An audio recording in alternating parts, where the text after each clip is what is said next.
Picha na mpenzi. Alafu mpenzi wako ukimpa zawadi asemi asante. Lakini mama yako mzazi ukimtumia hata ile 2000 ambayo unaipata wewe kwa jasho, anakushukuru, asante sana mwanangu. Tena anakuita baba. Asante sana babangu. Pengine unafikiria nini, au pengine kuna kitu gani ambacho unaweza kukifanya kama ikitokea kama ni hivyo?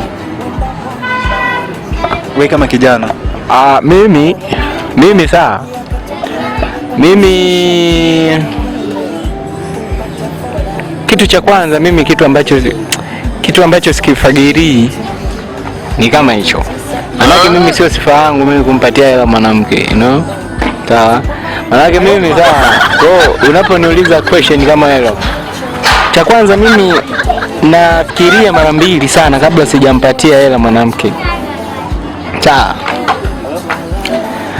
Alafu kitu kingine pia, unajua kwenye maamuzi unayoyafanya ukiteleza kidogo tu umeanguka.